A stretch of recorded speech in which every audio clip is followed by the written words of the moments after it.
Je sais pas si tu savais, mais l'assurance de ton crédit peut avoir un impact de dingue sur ta vie. T'as une minute?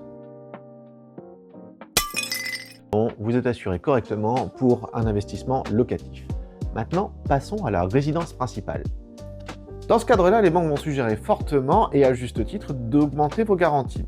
C'est-à-dire, vous allez être garanti en cas d'arrêt de travail, donc on va appeler ITT, incapacité temporaire de travail ou incapacité temporaire totale, et ensuite en cas d'invalidité, qu'elle soit partielle, IPP, ou totale, IPT. Et les blagues avec les P, les T, tout ça, je vous vois. Hein. Là encore, il y a des différences entre assureurs. Au-delà des exclusions, c'est la façon dont l'événement va être pris en charge qui va varier. Ensuite, la franchise, le montant, la durée. Bref, ça mériterait une vidéo au moins d'1 heure pour pouvoir détailler tout ça.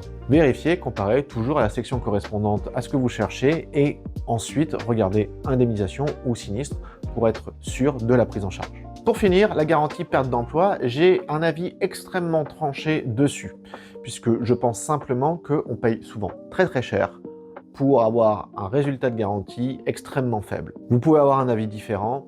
Moi, je conseille, prenez-la si vous pensez vraiment que ça pue dans votre entreprise et que d'ici 1 an ou 2, vous pourriez bénéficier d'un plan social. Ajoutons maintenant à toutes ces différences de garantie des différences de tarifs. Et oui, la majorité du temps, si vous avez votre assurance de crédit à la banque, vous payez beaucoup plus cher que ce que vous devriez. Ayant eu un monopole pendant des années sur l'assurance de crédit, certaines banques ont eu ou ont toujours des tarifs extrêmement élevés. La différence de prix peut se compter parfois à plusieurs milliers d'euros. Avec la loi Lemoine, vous pouvez changer d'assurance à n'importe quel moment, même dès la souscription de votre crédit.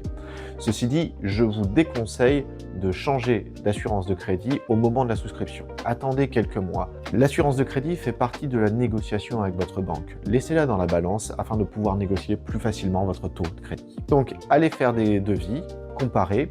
Vous pouvez avoir un très gros chèque à la clé, d'économie, un chèque d'économie. Bref, les assurances, ça peut être simple si on a le bon interlocuteur.